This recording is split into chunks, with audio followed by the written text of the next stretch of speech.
Hello everyone, welcome to Educare 247. This is the 10th lecture of Economy and Finance MCQs.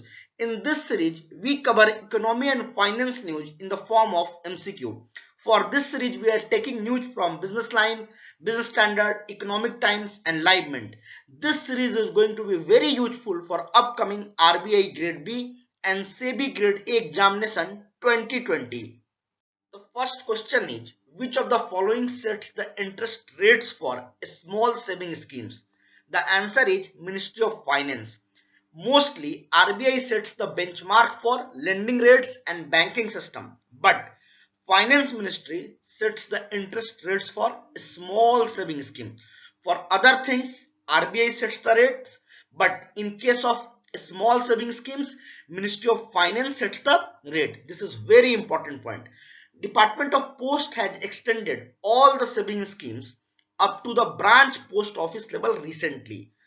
Under this order, the branch post offices can offer facilities of Provident Fund, Monthly Income Scheme, National Saving Certificate Scheme, Kisan Vikas Patra and Senior Citizen Saving Schemes. These are all small saving schemes run by Ministry of Finance. People will now be able to deposit their saving into these popular schemes through the post office in their village itself, and there are 1,31,113 branch post offices in rural India. The decision aimed to empower rural India by bringing all the post office saving scheme to the doorstep of the people living in the rural areas. Basically, it will boost the rural economy. Educare 247 has launched crash course for SEBI Grade A 2020 examination. This crash course will help in phase 1 and phase 2 both. We are covering the full syllabus of paper 2. You can see all the course content are listed there. If you click on commerce and accountancy, you can see all the chapters are covered. And currently we are running the discount of 1500. You will get the discount after using the code SEBI, and every topic will be covered in the form of notes, and just after the notes MCQs will be there, so you can easily revise all the important concepts.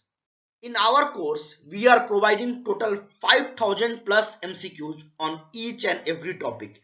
You can see in accounting standard topic, this is accounting standard, all the notes are there, and just after the notes MCQs are there. It will really help you to revise your concepts, and you can prepare well with the help of this very useful course.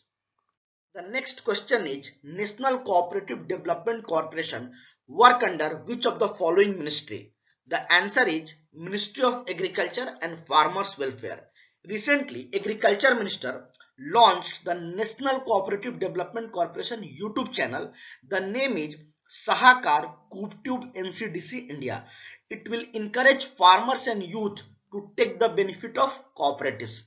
He also released a video on formation and the registration of cooperatives for 18 states in Hindi and regional languages.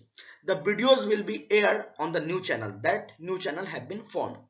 The guidance video in different languages covering 18 states would be strengthen and deepen the major initiative of our government to promote the farmer producer organization. Earlier we have already discussed, government has approved 10,000 FPOs across the India. National Cooperative Development Corporation is a apex legal statutory institution and which work under Ministry of Agriculture and Farmers Welfare. So these are very important points for your examination. Keep all the points in your mind. The next question is, Khadi Agarbatti Atmanirbhar Mission is led by which of the following ministry? The answer is Ministry of Micro, Small and Medium Enterprises. Recently, MSME Minister has approved the unique employment generation program proposed by Khadi and Village Industries Commission, and the name of this program is Khadi Agarbatti Atmanirbhar Mission. It will basically make India Atmanirbhar in agarbatti production, and it will create employment for migrant workers, those who have gone to their villages from different part of India. It will also increase domestic agarbatti production substantially. Recently, it will be launched as a pilot project, but later it will be scaled up. The scheme is designed by KVIC on PPP model. Basically, some third party will be involved and they will be providing raw materials, and government will provide subsidy on the cost of machine. 25% subsidy will be provided and 75% cost of the machine will be borne by the artisan on installment basis. Every month they have to pay certain amount. The business partner will provide the raw material, the third party. So this is very important initiative by MSME ministry. You must remember all the important points. The next question is, what percentage of FDI is permitted in coal mining activities? The answer is 100%. Recently, Government of India has clarified that FDI in commercial coal mining should also comply with recent amendment made in the applicable laws. Recently, Government of India has modified the FDI policy and they have said that the country which shares land border with India, or where the beneficial owner of an investment into India is situated in or a citizen of any such country, could invest only under government route. So basically, India's neighbor country which shares border with India can only invest through government route. They cannot invest through automatic route.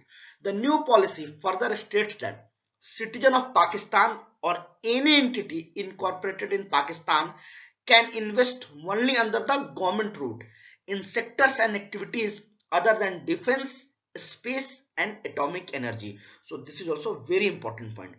Even for the sector which are prohibited for foreign investment, government route has been made mandatory for all such entities.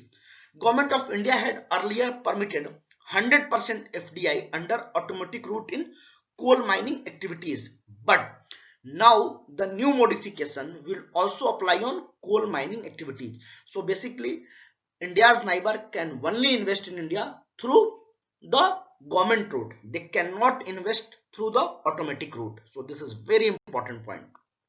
The next question is, 8 core industries accounts for what percentage of index of industrial production? The answer is 40.2%. According to the recent data released by Commerce and Industry Ministry, 8 core industries dropped by 15% in June compared to 22% in May. In April, it declined to 37%. Since last 4 months, it is declining. Except fertilizers, other 7 industries registered a decline in output. Coal recorded 15.5% decline. Steel sector recorded 33.8% decline. Electricity recorded 11% decline. All the 8 core industries are coal, crude oil, natural gas, refinery products, fertilizers, steel, cement and electricity. These 8 industries are very important. Please remember the name of these 8 industries. It can be asked in the examination, and all these 8 industries accounts for 40.27% of index of industrial production. So this is very important concept and it measures the overall economic activity in our country. Hope you have enjoyed the video. If you have enjoyed the video, like, share and comment. Thank you and happy learning.